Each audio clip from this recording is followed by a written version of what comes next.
halo Mas Halo Geli. Ya Allah, Fitri. jumpa lagi ya Mas ya. Ini bukan pertemuan Iya. pertama Mas ya. Dulu Berapa ya? pernah ketemu kalau nggak salah di tahun 2010 kalau nggak 2013 waktu di Lampung. Bener nggak? Oh ya, betul betul.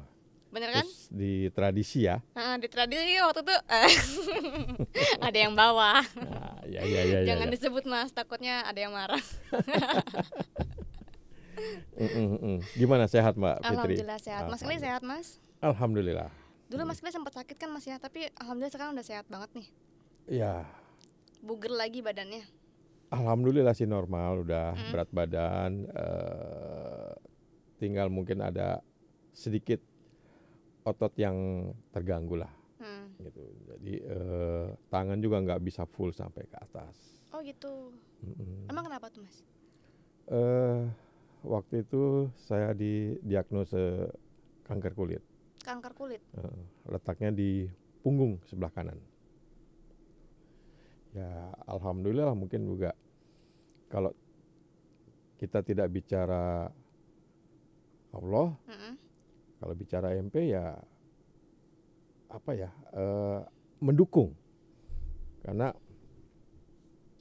saat itu dari saya sampai turun 20 kilo. Iya, sempat ngeliat Mas Geli itu kayak berat badannya itu turun banget kan ya.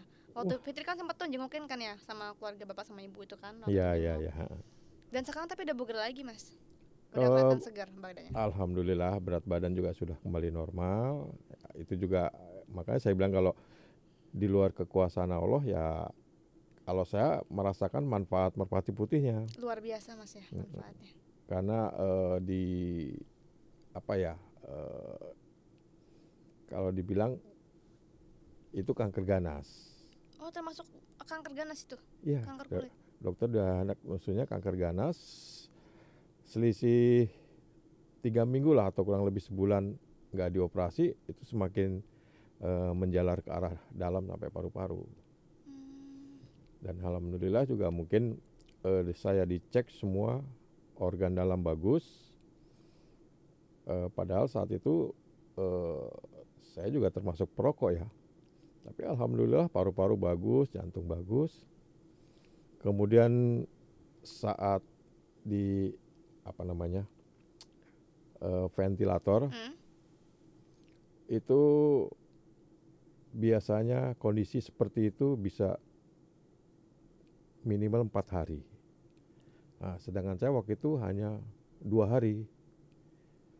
Nah, di situ setiap pergantian shift suster atau dokter yang menjaga ya. Dokter yang bergantian itu selalu menanyakan setelah ventilator dicabut, selalu menanyakan sesak napas nggak?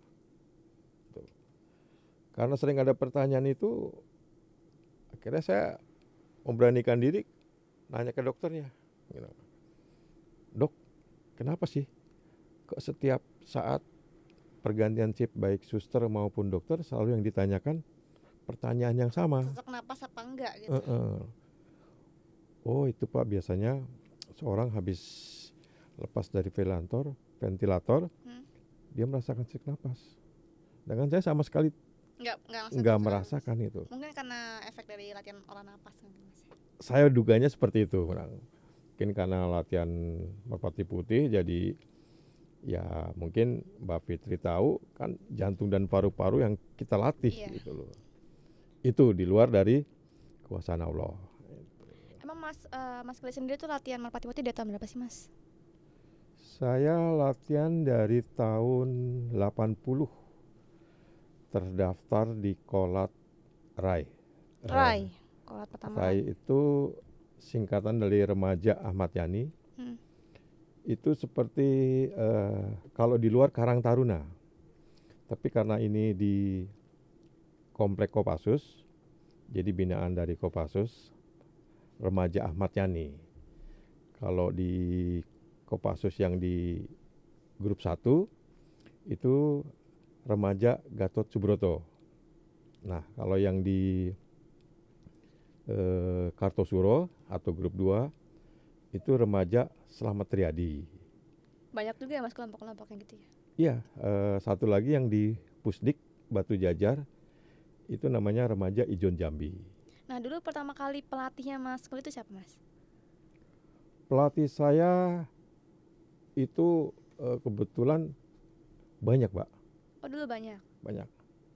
Sempat dilatih dalam tanda petik orang tua sendiri, artinya bapak-bapak dari Kopassus. Mm-mm.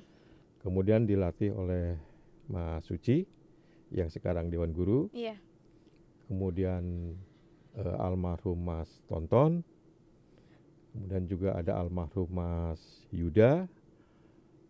Ada juga almarhum semua nih. Almarhum Mas Toto. Mm-mm. Itu. Tapi sempat ngerasain dilatih sama Mas Pung atau Oh, almarhum Mas Budi? Mas Pung dan Mas Budi sempat. Sempat. Bahkan awal kita malah seringnya dulu dengan Mas Budi. Mm-mm. Karena jaraknya dengan Cijantung ke Klender nggak begitu jauh. Kalau waktu itu Mas Pung masih di Joglo itu.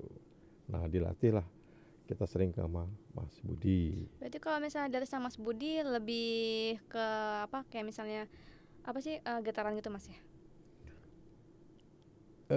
Seperti itulah gitu. Berarti Mas Kul ini getarannya mantep nih.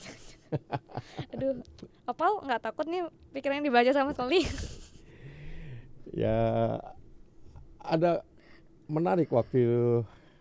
Jadi kalau kita dilatih oleh Mas Budi, dulu di belakang rumah almarhum itu kan masih tanah kosong. Terus medio 80-an lah, 87-an sampai 90 lah. Gabung juga dengan waktu itu dengan dari Jakarta Selatan ada. Nah, saat lagi asik latihan meditasi, getaran, itu ada tukang nasi goreng lewat. Biasa kan dengan bunyi mukul. Ciri khasnya mukul apa? Penggorengan. Penggorengannya itu. Itu tanpa ada Mbak Bibu, satu komando yang dari Jakarta Timur itu bangun semua. Bangun langsung pesen nasi goreng satu.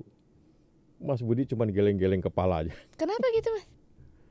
Mungkin karena lapar. Latihan sama beliau ini berarti berat banget, Mas ya? Berat enggaknya sih tinggal dilihat dari sudut mana aja, Mbak Fitri.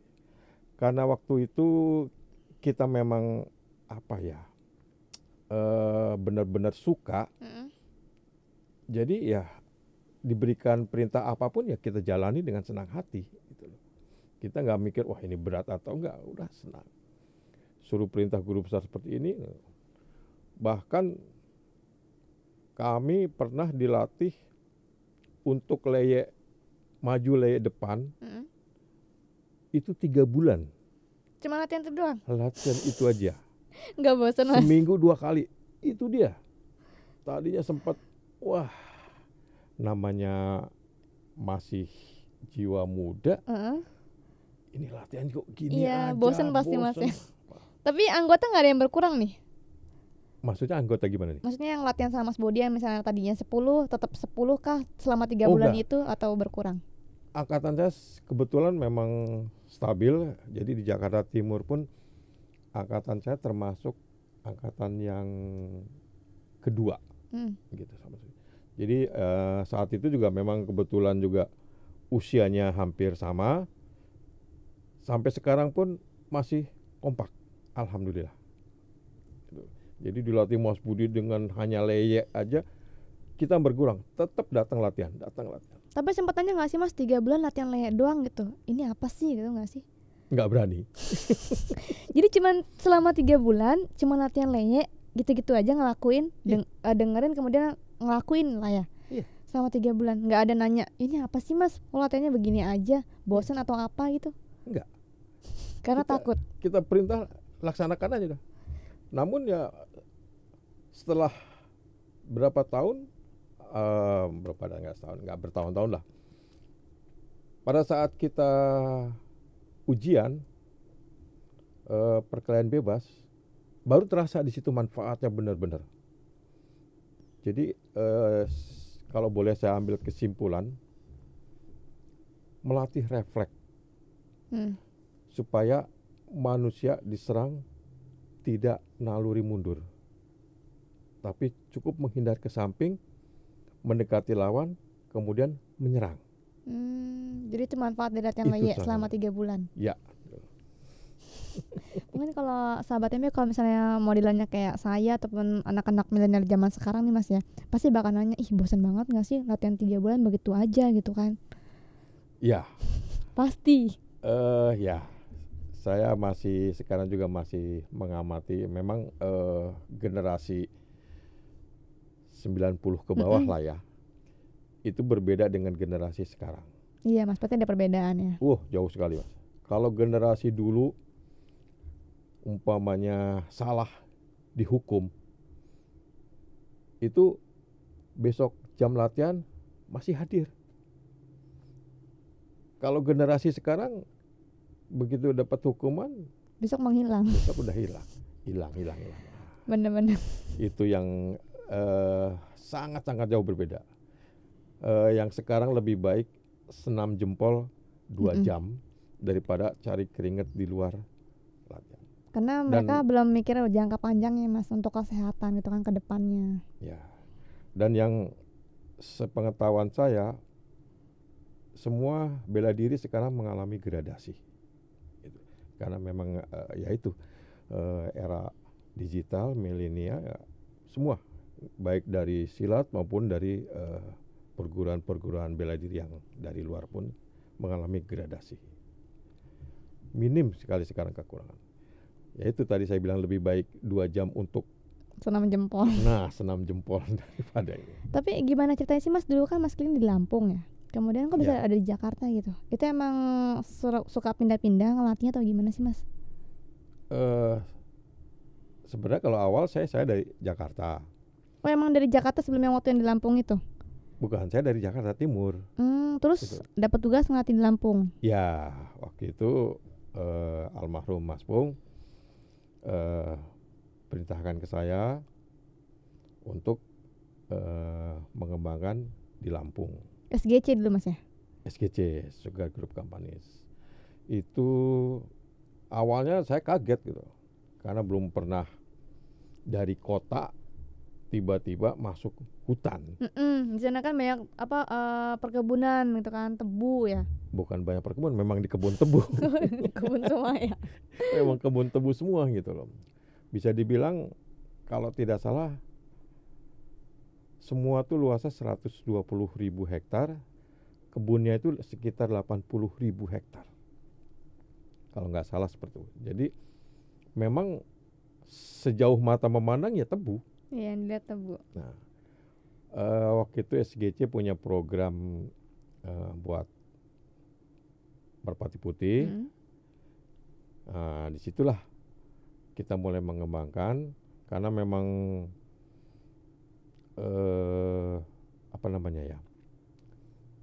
karyawannya itu supaya sehat, program dari perusahaan itu.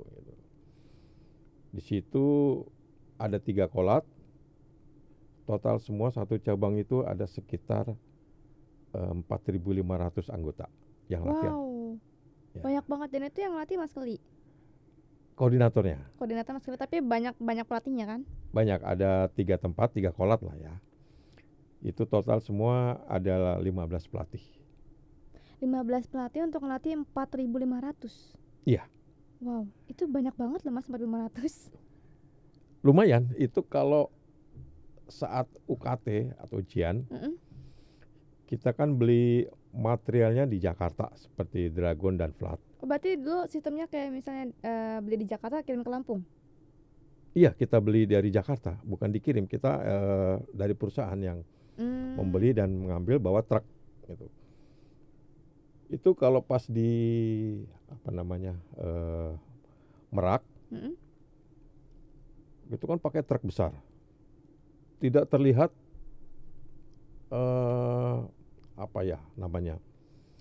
melendungnya bungkusan ini beton segala macam ya.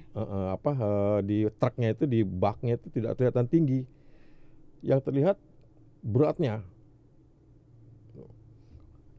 petugasnya itu sampai bingung, ini truk apa kok kosong tapi kok berat gitu. Akhirnya dia naik gitu si petugasnya itu.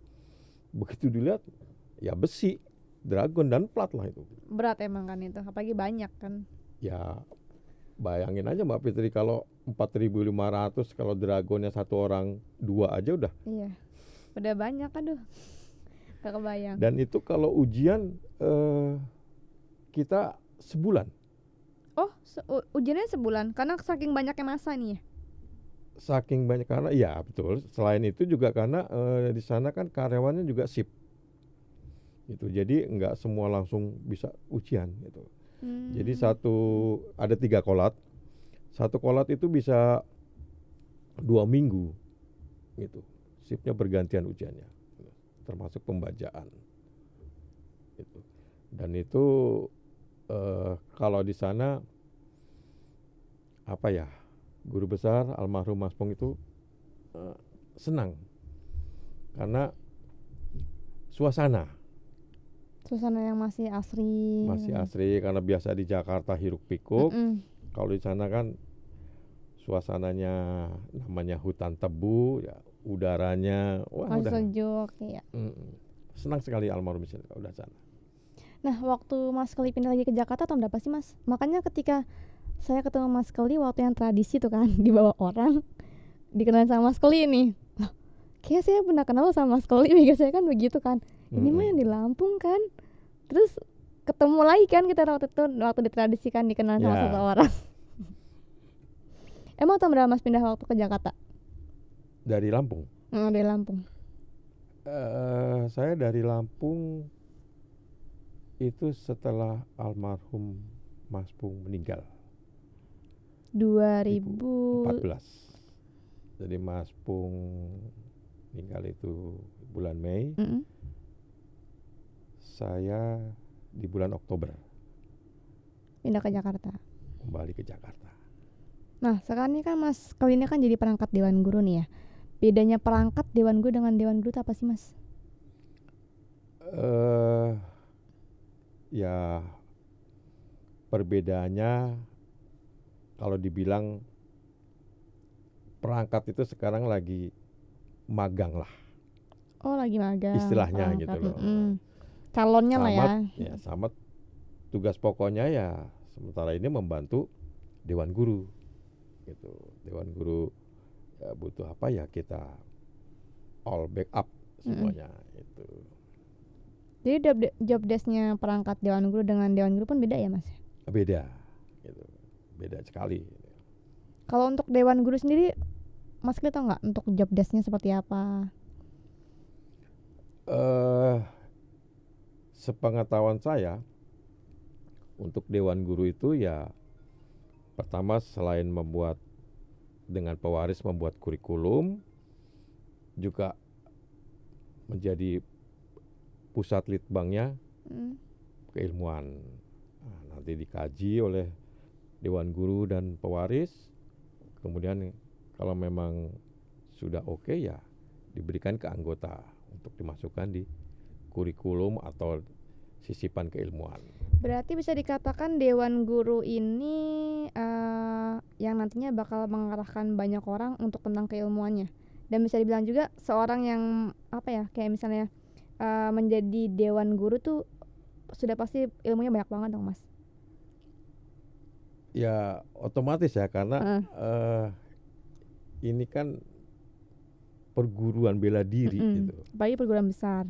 Apalagi perguruan besar seperti perguruan Merpati Putih kan, yang mana sudah cukup terkenal ya, otomatis seperti itulah gitu. Jadi paling tidak seorang Dewan Guru sudah melewati jenjang dari tingkat dasar pun, jadi sudah harus tahu semua bagaimana ilmu Merpati Putih, penerapannya, kegunaannya. Nah, susah nggak Mas menjadi perangkat Dewan Guru?